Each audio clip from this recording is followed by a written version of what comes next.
I will not be afraid.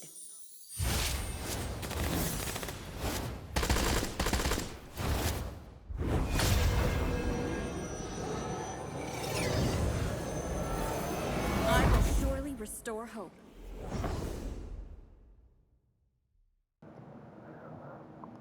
Ladies and gentlemen, welcome back to another First Descendant video.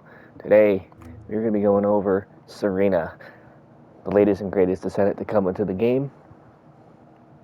In today's video, we're going to be going over two builds that I have crafted for her. One is a general mobbing build that's good for 400% dungeons, the new Sigma sector, and the Void Erosion level 30. And the other one is a bossing build that is so powerful it has the capability to one-shot the entire hard mode Colossus roster, as well as the Abyss Colossus Tormentor that is currently in the game at the time of this video. So, without further ado, let's go ahead and let's get started. So the first build we're going to be talking about is the general mobbing build. This is it. To understand what we're working with here, the abilities. This is her number one ability. It's not really that effective.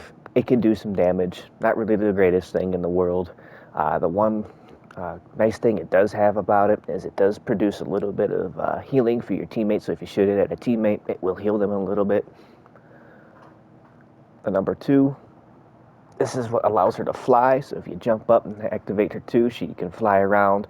There are some great benefits that come along when it comes to this. You can see here just on the stats page alone, you have surrounding AoE damage that's done with any gun. Mainly I like to use the Malevolent from the Battle Pass. There's also some great effects for if you're using like a high power round, so like rocket launchers, preferably sniper rifles and things like that. It's very, very powerful, this ability, and it also is able to play into the new multi-hit that has been introduced to the game. And there's a gun out there that synergizes with her very well that we'll go over in a little bit, that plays havoc with general mobbing and things like that. We got her 3. So this is a little dash that she can do. You can move forward, backwards, up, down, left, right. It's pretty cool. The nice thing is that you get a nice little movement buff, and you also reload the weapon that you are carrying. It auto-reloads it, so you don't have to worry about doing a reload animation or anything like that. And then her 4, which is her most powerful ability. This has 2 different effects. So if you're up in the air, it gives you a AoE damage range on firearm attack, along with additional damage, which scales off her HP. So you have, in this window, you have the additional damage, firearm explosion damage, times the damage multiplier. The damage multiplier is your max HP times 0.8%, and that can be expanded up to 200% range. This is very, very, very powerful, and we tie that with one of the guns that I will be going over here in a minute when I show you kind of all the abilities and what happens.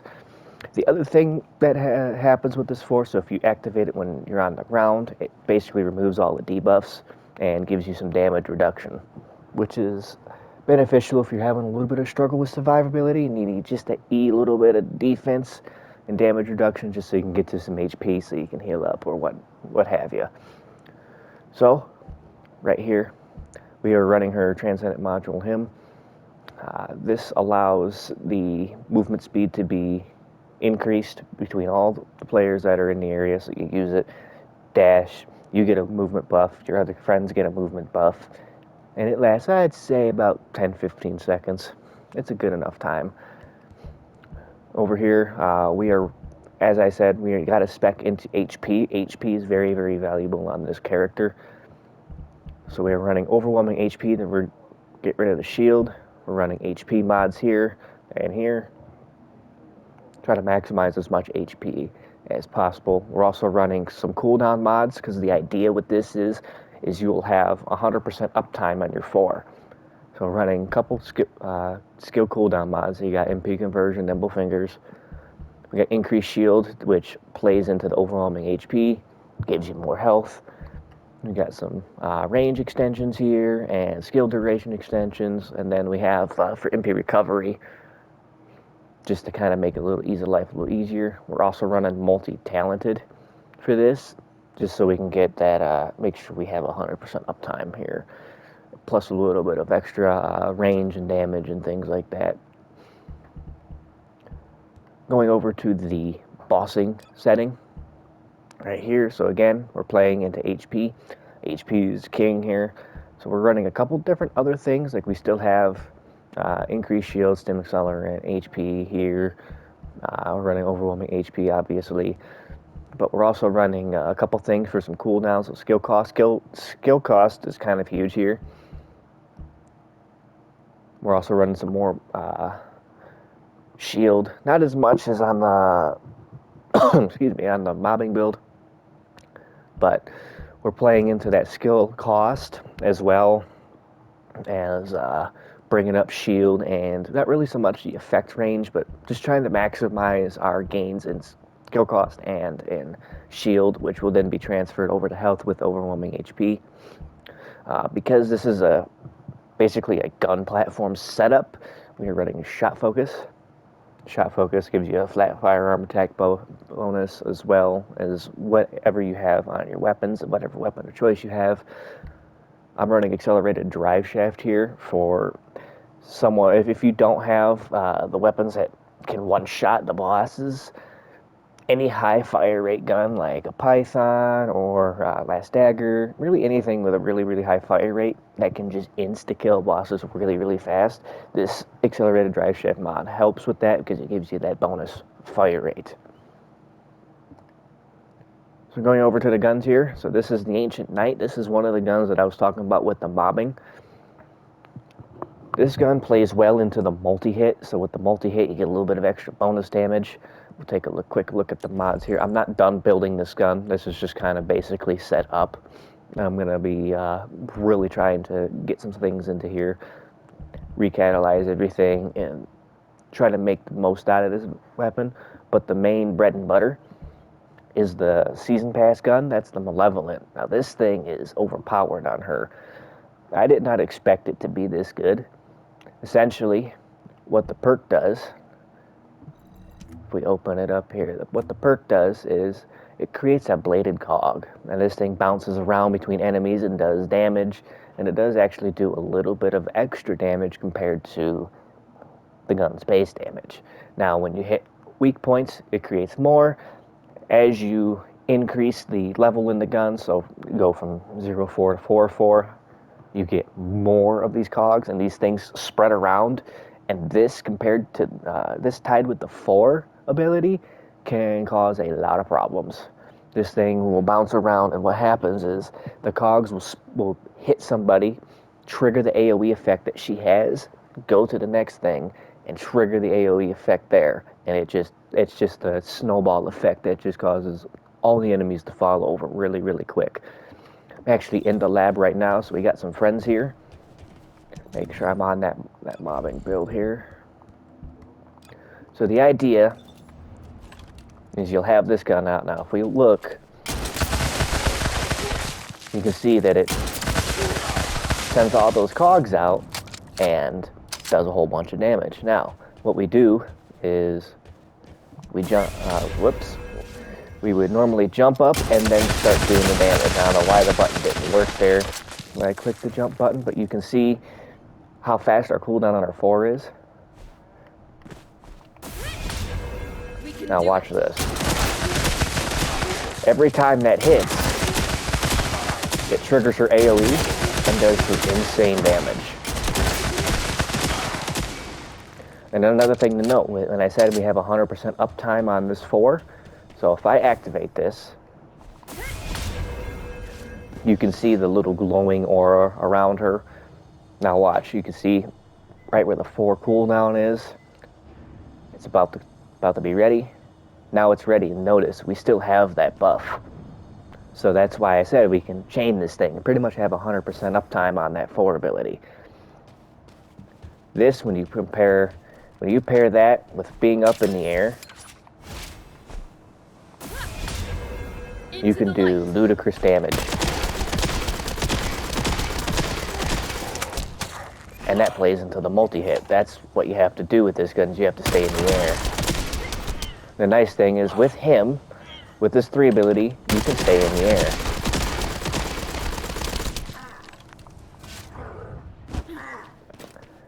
It's pretty crazy how this works. And this 4th ability also does some tick damage with the fire damage. So, you know, if you get something down really low health and you think you're done shooting, it's still going to do a little bit of tick damage, which is insane. And then for the bossing, I am using the ATAMs. This is easily the strongest gun in the game. This thing will one-shot bosses with insane, crazy damage. Matter of fact, we're going to reset the damage values here. We're going to resupply our MP and things. So the thing about the ATAMs is its special perk is it will do 260% extra damage when the unique bar is full. So if I aim down sight here, you can see that bar generating. It's taking MP away. And just based on that crit there, it's doing 2.5 million, which is not the craziest, but it's a lot. But when you pair it with everything here, so if we go up in the air,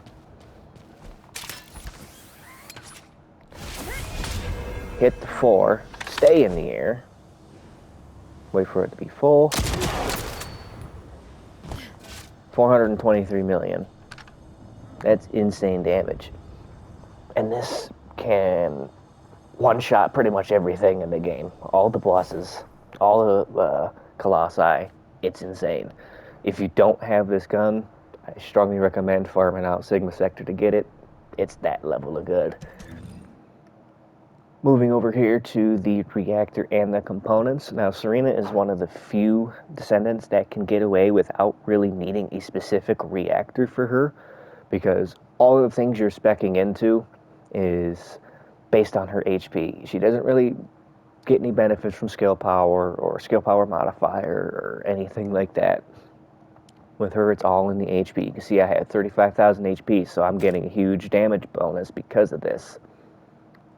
So with the reactor, if you can get a fire singularity or a fire dimension, I believe it is, with skill cost and skill cooldown, with the hand cannon or the assault rifle mounting, you're good to go.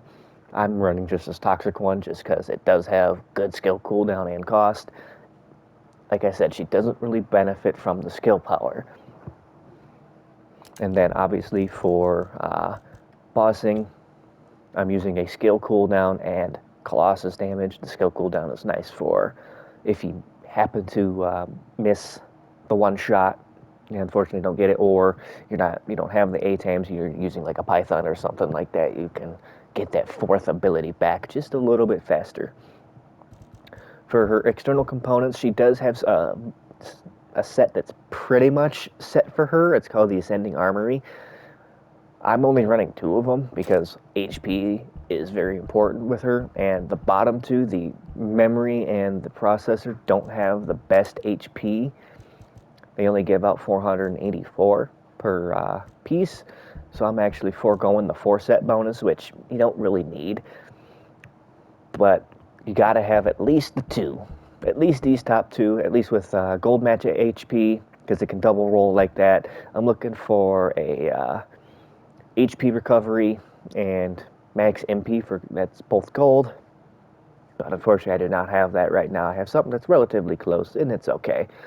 But the reason why we want to have at least 2 of them is for the skill cost. That nice skill cost helps, so you can keep that 4th ability running and rolling at all times, as well as when you're flying, it's not taking as much MP away, because the 2 takes away MP constantly until you're completely out. I'm just running these 2 because gold defense, max HP is 646. Same with the Slayer processor. You got max shield, which ties into the health, which gives you more health. And max HP is 646. And I don't change these 2. I don't use the Slayer set for bossing either. I just leave it the way it is. The next thing we want to go over, let's go over the inversion reinforcement. So the thing that I like to do is I want to have biodensity augmentation because it gives you just a little bit of extra health bonus here. So this is when defeating an enemy, grants biodensity augmentation, max HP plus 11%, 30 seconds, up to 5 stacks, which more health, more damage. We're using the evolutionary cutting mechanism. This is for the malevolent. It gives you an extra couple blades, more damage.